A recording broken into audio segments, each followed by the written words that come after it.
Bien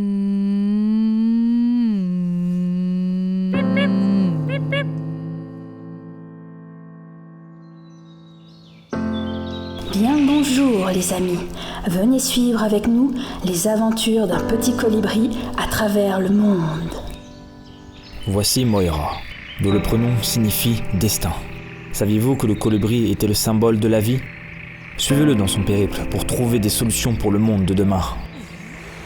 Le colibri arrive sur une plage polluée et entend une tortue crier au secours. Pour l'aider, il va chercher Noé, un enfant sur la plage au loin. Bonjour petit, je m'appelle Moira. Peux-tu m'aider à sauver mon ami la tortue ?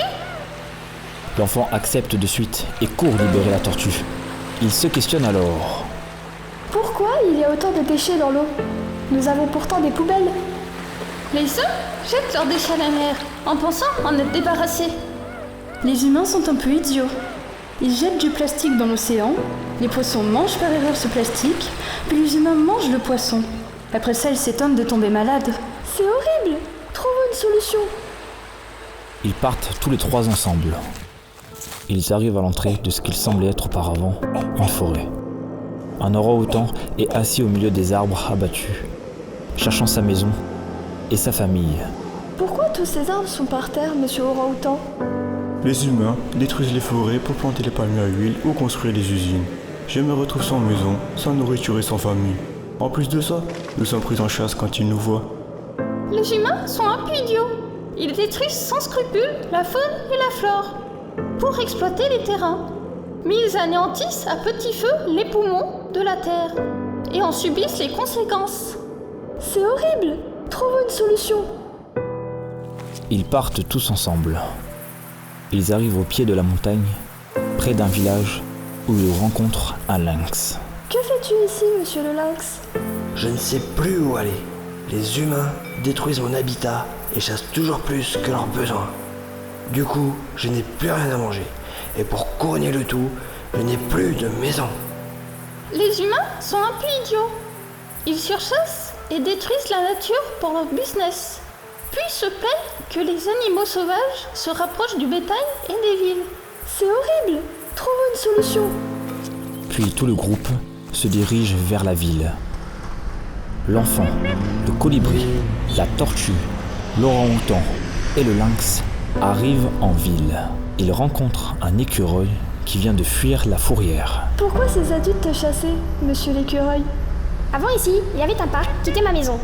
Ils l'ont détruit afin de construire un bâtiment et ils me chassent car ils ne veulent pas de moi ici. Les humains sont un peu idiots. Ils détruisent la nature, qu'elle soit dans leur habitat ou sauvage, et se retrouvent malades à cause de la pollution. C'est horrible ! Trouvons une solution pour le monde de demain. L'écureuil rejoint le groupe à son tour. Il marche jusqu'à trouver un grand arbre. En s'approchant de l'arbre, ils peuvent voir que celui-ci est mal en point. Des déchets se trouvent autour de lui et certaines de ses branches ont l'air de s'abîmer, de tomber. Qu'arrive-t-il à ce grand arbre, Moira ? Oh, on dirait qu'il est malade. C'est l'arbre de vie, Noé. Il représente le cœur de la planète. Et la planète va mal. Tous se mettent à ramasser les déchets, soignent l'arbre comme ils le peuvent, puis s'assoient à son pied.